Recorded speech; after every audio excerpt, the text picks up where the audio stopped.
Welcome, everybody, to the month of November, where we discuss the stats of the real estate market in Southeast Idaho for October of 2025. Thanks for joining us here with Murdock, Manwaring, Cardon. We are with eXp Realty, and we want to talk about what happened in Southeast Idaho in the month of October in Bonneville, Bingham, and Jefferson County in real estate. Let's dive on in. Thanks for joining us. By the way, if you enjoy this and you're watching it on social media, give us a like, a follow, a subscribe. If you're seeing this and you want to get it in your email with even more stats and more slides, just go to mmcidaho.com and click at the top, get the newsletter, and you'll get way more than just this in your email each month and find out all what's going on in our community. So let's dive on in. Let's take a look at what happened here in real estate. So here's our market snapshot. This is month over month, October of 2024 over October of 2025 in our three combined counties. So interestingly enough, I love seeing those little arrows going up. Looks like we've had a little increase in home sales, a little increase in new listings, which gathers the inventory, which is driving our days on market up. What do you guys see? Well, it's interesting to see that home sales is up a little, and new listings up a little, days on market up a little, but then home prices had a pretty substantial, increase month over month, from 2024 to 2025, from 450 to 470. Again, I don't know if that's reflective of the overall market. It'd be awesome if it was, 4.33%. We'll look at a year to date on another slide to see kind of where we are year to date, but that's kind of the big jump for me is that October this year of 2025, a lot higher prices of homes sold than they did the year before. Yeah, we may have seen a few more upper end homes sell to drive that average up. One thing that also, go ahead, Jeremy. I was just going to mention interest rates. I think that as we saw a decrease in interest rates over the last few months, we're starting to see that activity and affordability kind of open things up. And so I think it's keeping buyers involved in the market instead of buyer fatigue and not being able to afford to buy a house. Go ahead, Chad. I will also say, sorry about that, Chad. I was going to chat about rates as well. And it's interesting because we've seen rates dip down. This year's been like a good year for rates, but then you look, we're only like a tenth lower, than we were a year ago. But we were like a little below 6, even a month ago. But we're back to where we were. But it just feels better, at 6.3 than it did at 6.4 as far as going in the right direction. So I will mention, tagging on to that, this is a snapshot of a day, right? What's the interest rate on a day? But we did see this past month the dip in interest rate, which I think might contribute to the home price. If we saw a dip down to 6%, someone may run out and say, we can buy a little more house. We can buy about 5% more house with a dip of 0.5% interest rate. And so maybe we got a few things under contract because those home sales are closed sales, which means they went under contract 30 to 45 days ago, which means they probably locked in their rate sometime at that point. So they didn't necessarily get that 6.3. They may have hit that. I locked one last month at 5.25. So, if they got that, maybe got a little more house out of that with the same payment. But also looking at home sales and new listings, that's a stabilization. We had as many, if we're looking at how many homes come on versus how many homes go off by sales. So we are adding to that inventory. If there's more homes coming on the market than are selling, and it's been that way the last couple months, as our inventory builds, you're watching for those days on market to creep up because, if your house isn't the best looking house in your price range, you're going to sit. Or if you're not priced well, if you've chosen to start high, you're going to sit. Lots of competition. Yeah, and that's a good leading indicator, right? Like we're looking at the lagging or the old indication of what the market happened 60, 90 days ago, and we see what has actually sold because of the transaction time. But when you see days on market begin to increase like that, I think that's an immediate pulse of what's happening in the market. And we've been chatting this morning about government intervention, and what if rates do decrease again into the 5s and they introduce a 50-year mortgage? buying power could increase 10, 15, maybe even 20% in some cases, which would open up doors for a lot more buyers, first-time home buyers especially, to be So I have a able to little afford a theory. mortgage. I have a little theory on that. So if they open us up to a 50-year mortgage, that will probably be a higher interest rate than a 30-year mortgage. But if we do have a softening of rates and we get a little more in the fives or something like that, I don't know if that's going to shake the people at 3% and 4% off the bench. But could it add in more buyers, especially at the lower end, the first-time home buyer entry market? Could we see an increase there? Will that tighten that market up and allow us to have a few more closings and again drive that home price down, because that might bring the average down if we can start seeing some activity in the first time home buyer range rather than the move up buyer range as a result of the payment becoming more affordable. But will it shake people off the bench at their 3%? I don't know if 5% will. I don't know if a 50-year mortgage will. The interesting thing is right now, people don't care as much about price. They care about payment. That's it. I mean, you look at that with their cars, with their houses. I mean, it's a payment-based society, good or bad. Yeah, what can we afford? Yeah, what can you afford? Right. So a 50-year borrowing mortgage. Anyway. Yeah, a 50-year mortgage would reduce that payment, not by much, but a couple $100, and sometimes that's what people need, as we were talking about earlier. So yeah, and if you don't keep your mortgage 50 years, go ahead. Oh no, that's it. Who keeps their mortgage 30 years, 50 years when they never sell, they never buy again? It's, Yeah. The other consideration, like what Jessica's saying, are you really going to sell your house and take your current mortgage balance from 3% to 6%? Is that really a good enough drop? And it doesn't seem to be. We are seeing more listings come on the market than we have in the past, but another government policy that's on the table right now is making your mortgage convertible to a new property. So you owe $300,000 on your current house at 3%.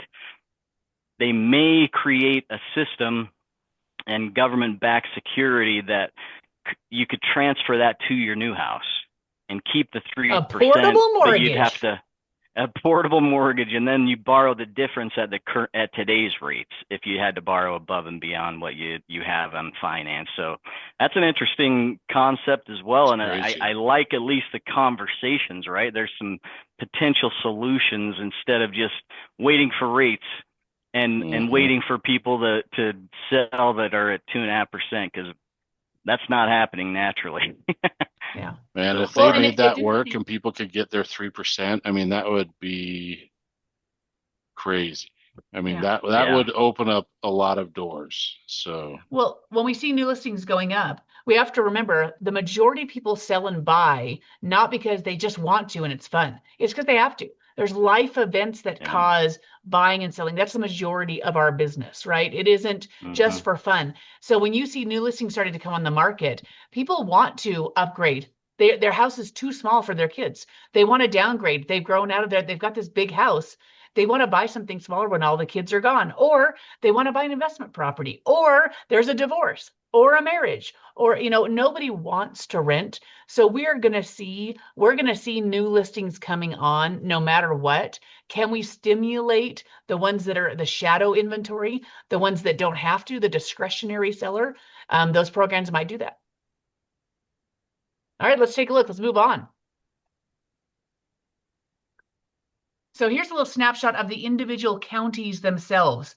Again, month over month, you can see Bingham County in the upper left, Jefferson County in the upper right, Bonneville County, our biggest county, down in the lower right. What's interesting to me is this is where we see that average come in. And this is a shocker, because in reality, home sales are down, except for Jefferson County ruined our average. So are we really up in home sales? Not looking like that.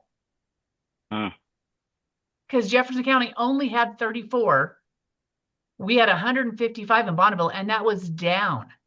But because Jefferson County had such a big jump, they threw our average off when you combine the counties. That is interesting. Same with home sale prices. I mean, Bonneville County's messing up the prices, with the other two as well. So Well, Jefferson County, look at that mamma jamma 5.3. prices. Mm. Super interesting.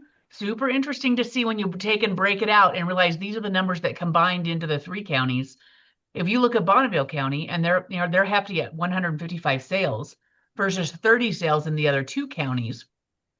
In reality, we were down on new listings and down on home sales, up on days in market, up on inventory, and up in sales price. Heading towards a buyer's market. Heading toward a buyer's market. It feels buyer's market-y in certain price points. Well, I'll tell you, I was shopping with a wonderful family looking to buy their first home in the 300,000 price range.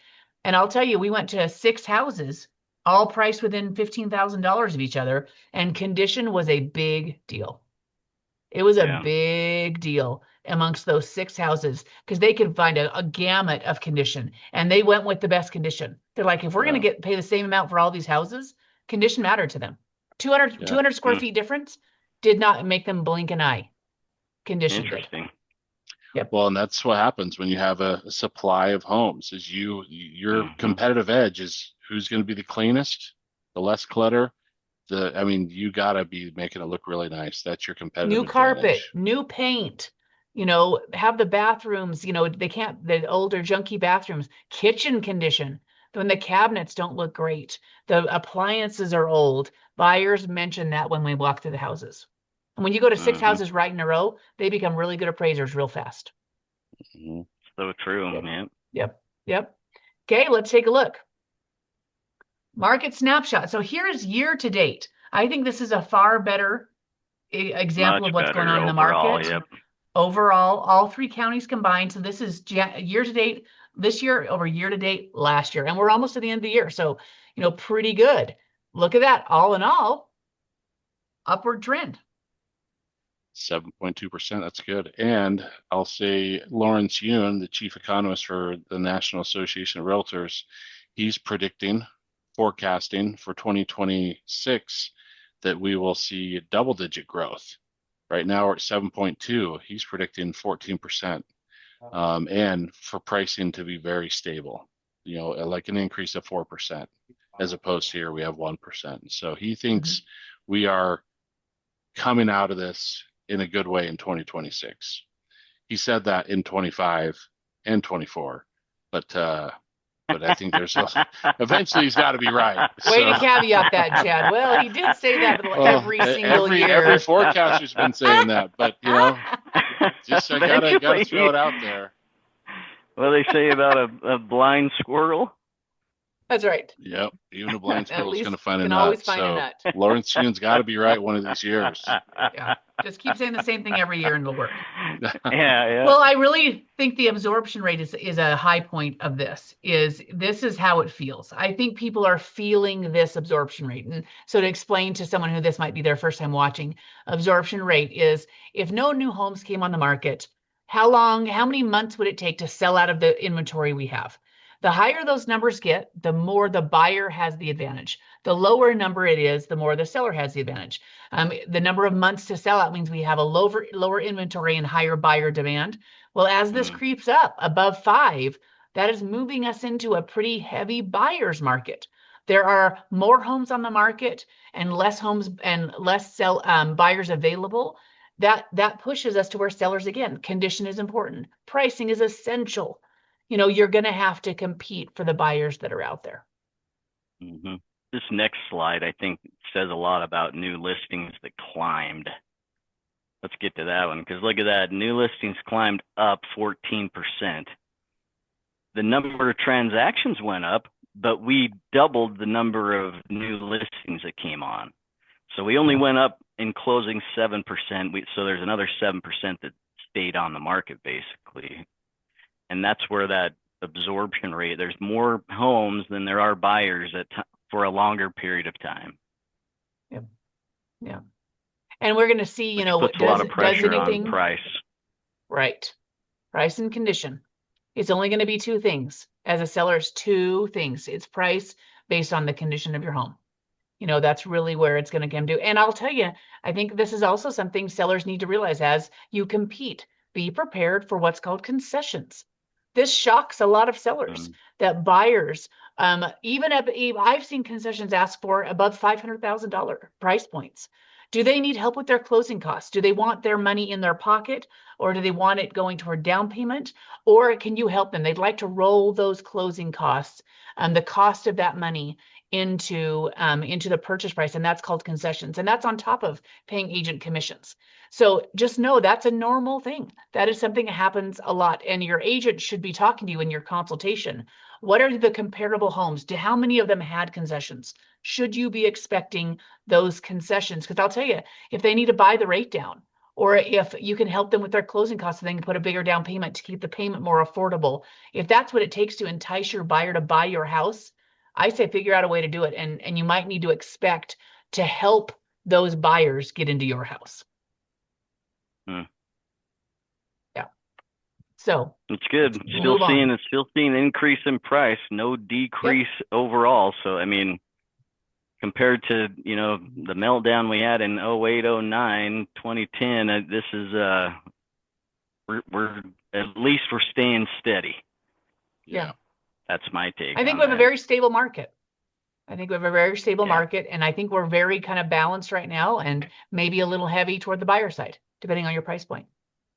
But I'll tell you, we always say this. This doesn't mean this is specific to you. Your price point, your situation is very specific. We'd love to talk to you specifically about what your goals are and what your house is doing and what is the market for your home. And that's a very specific thing for you. So give us a call, and we're happy to talk to you about it, come out to your home, and let you know how that can work. Yeah. Excellent. All righty. Cool. Great. Well, thanks Thanks everybody. for joining us. Thanks for joining us, and we'll look forward to seeing y'all for our November report next month. Yep. Thanks so much, everybody. See ya.